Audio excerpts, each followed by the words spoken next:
Hey, what up guys, how you doing? It is Lasty here. Welcome today to a new episode of the FIFA 20 Ultimate Team Road to Glory. This is episode number 35. And in today's episode, there's one major question that I am trying to answer. And that is the 85 rated icon swap Pep Guardiola, is he worth it? That's basically what I want to answer today. And if you guys are enjoying the episodes, do me a massive favor, hit me with a thumbs up button. Our target is 4,000 likes. If you can make that happen, that'll make me very happy. And don't forget to subscribe to the channel if you're new. Click the notification bell so you never miss an upload.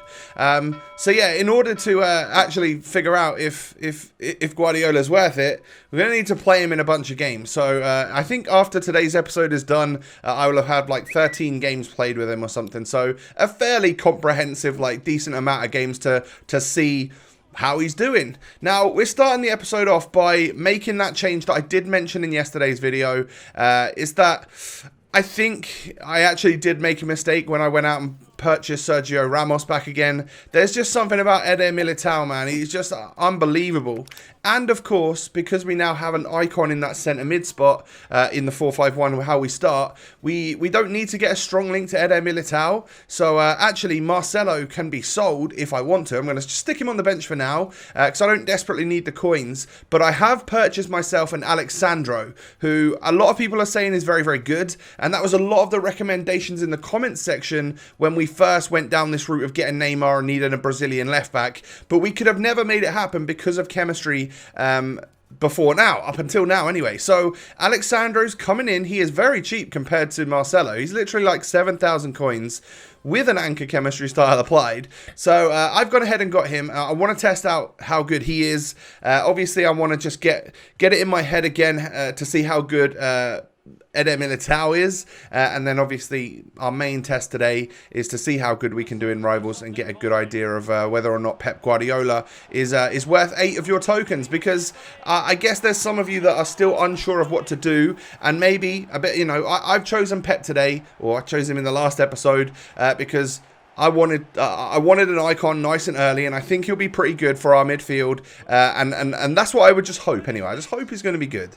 However, I don't know if he's going to be good, and I'm sure a lot of you are in that situation right there, where you don't dare spend your tokens just yet, but you're on the fence of maybe getting him or Nesta, or do you save up a little bit longer for Roberto Carlos?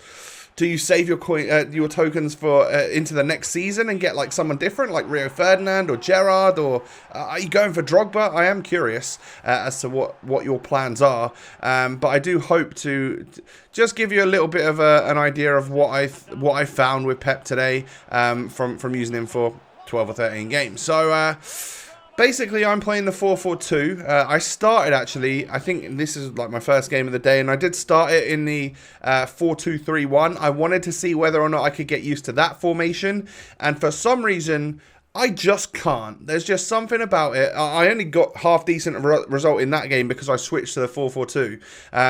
But I figured, hey, having Alan and Pep, like, they're two relatively defensive-minded centre mids. So maybe we play a formation where they're CDMs and they'll flourish, right? But for some reason, the players in the positions they are, those cams, they just seem to go everywhere, and I did not like the 4-2-3-1.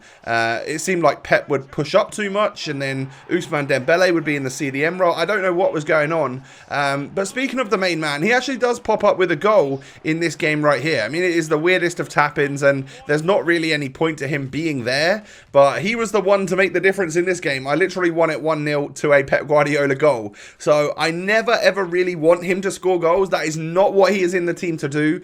He is going to be my centre mid in the 4-4-2, but he is going to be the slightly more defensive option to Alan. Alan's going to have a little bit more space and freedom to roam about, whereas I want Pep to be the one that drops between my defenders. I want him to use that good defensive ability that he's got, and we've placed an anchor chemistry style on him, so he's got extra pace, he's got good defending, he's got great physical stats as well now, or decent physical stats now anyway. It's the defensive stats that are actually great.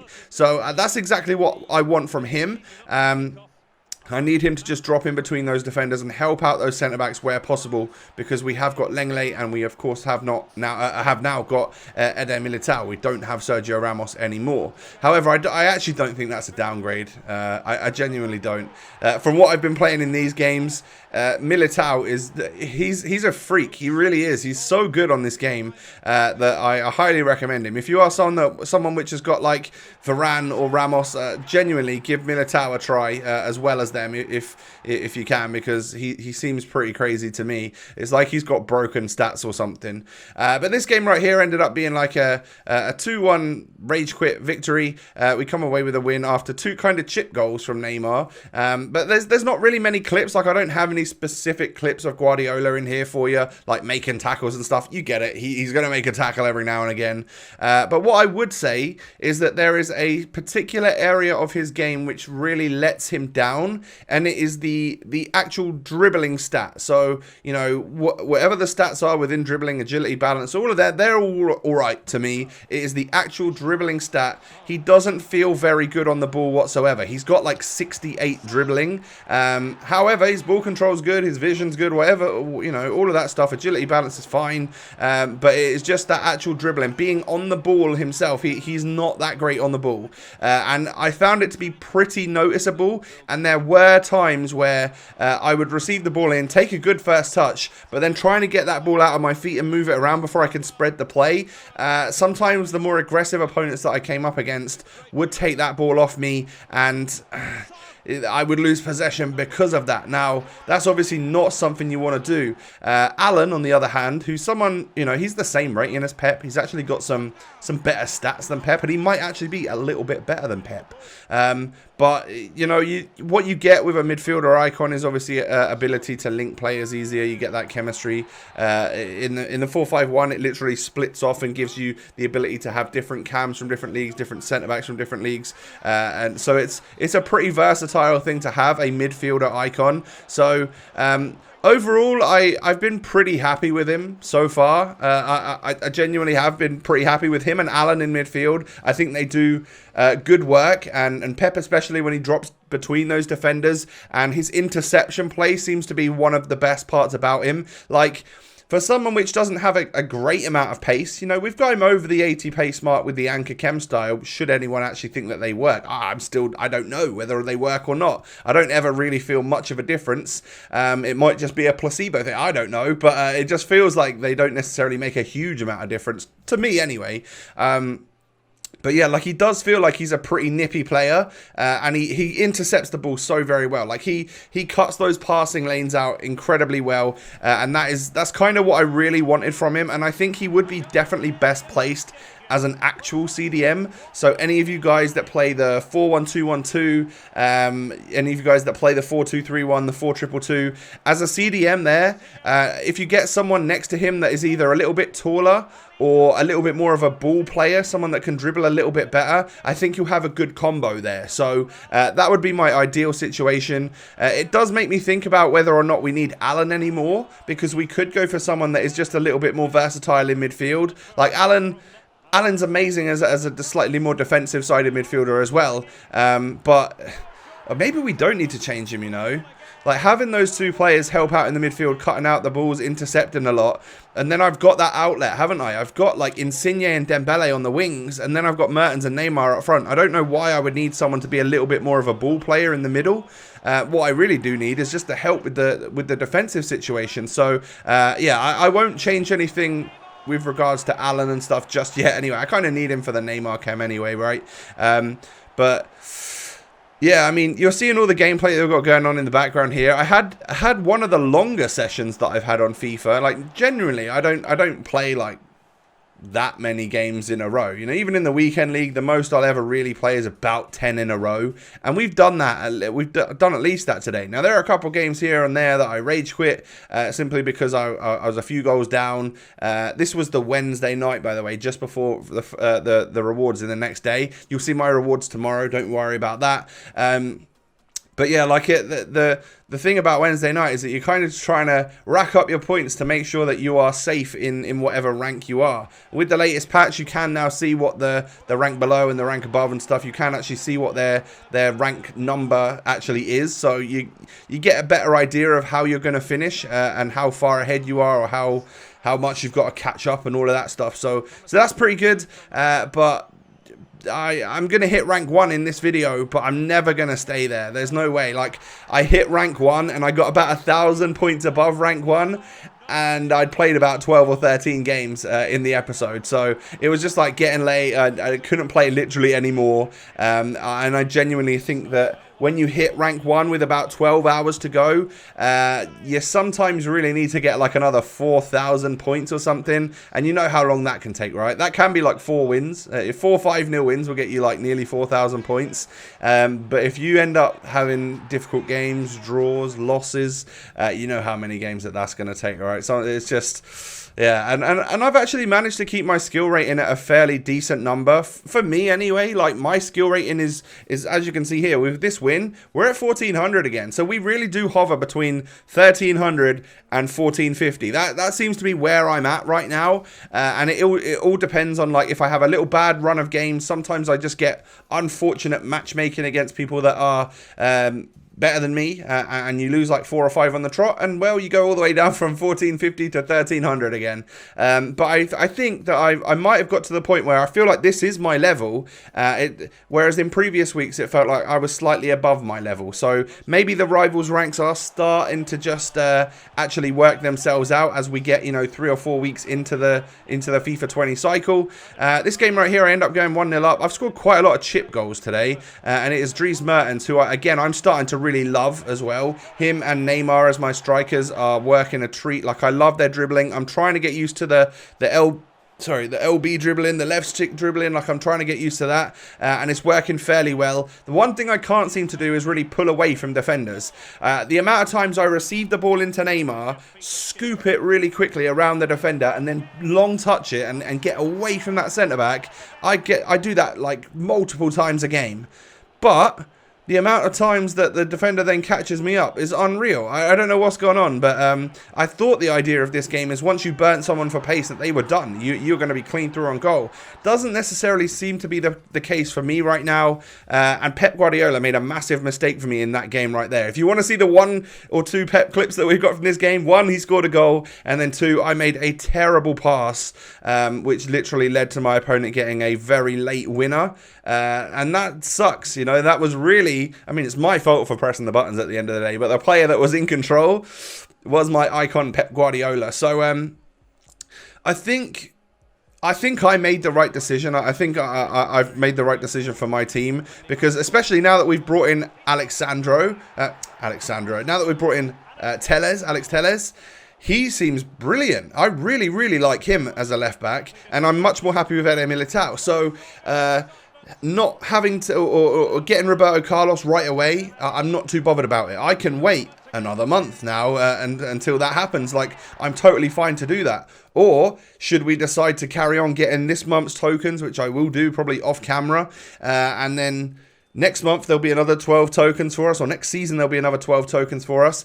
By getting Guardiola, we're going to have a maximum of 16 tokens available to us, which actually could unlock us Rio Ferdinand should we want to do that. So there is now a choice of, do I go all out for Rio Ferdinand, or do I go for Roberto Carlos and have a slightly easier time of it? But that is my strong link to Neymar for a very, very long time. So I'm weighing up my options. We've got so much time to deliberate over that, because we are genuinely probably over a month away from even getting anywhere near unlocking the Season 2 rewards. But yeah, like... this was probably the best goal I scored in the episode. Like a nice ball across from Neymar in the air, and then I just smack it with the volley from Dries Mertens. It's just a nice little ball over, and he really connects. Like, I've tried and hit so many volleys on this game that go way over, or they scuff them because I accidentally timed them red.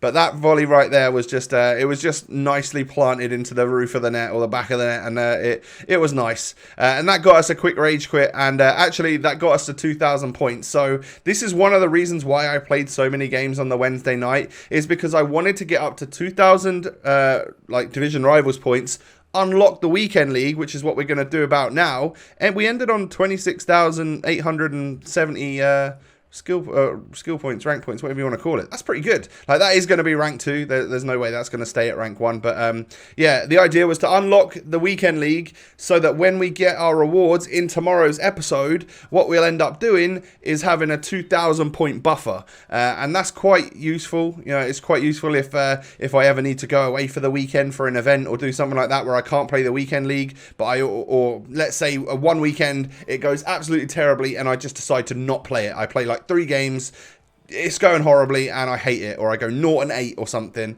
and I just decide that I really, really hate it. And you know what? At that point in time, I could just quit it and then regain it the next week because we've already got a 2,000 point buffer. So that's the good thing about having that. You can see the player bio for all of my players right now. And obviously the answer or the question of the episode was, is this Icon Swap Guardiola worth it? Now, you can see what chem style that I've applied the anchor, and you can see the stat boost that he gets with full chemistry.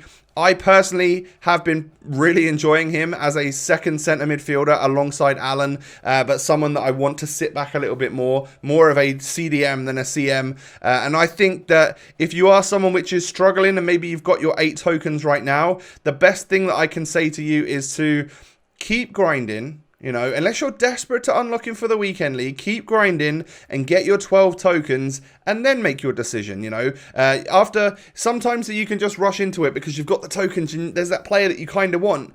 But if you just get the tokens that you want, you might find that Roberto Carlos is a better unlock for you. You might want Crespo, you might want Kluivert. Whatever it is, you'll have a clearer vision of it once you've actually unlocked all the tokens. So just keep grinding away. I know it's going to take a bit of time and a lot of stress and quite a lot of effort, but if you know, I think we made the right decision for our team. However, we're quite lucky that we've got a lot of coins and we've got a fairly decent couple of left backs and stuff that we don't necessarily need Roberto Carlos yet. But that second centre midfielder, I think, has been a great addition to our club. So Pep Guardiola for me seems pretty good. I'd love to know any of you else, any other of you guys out there that already has Guardiola. What do you think of him?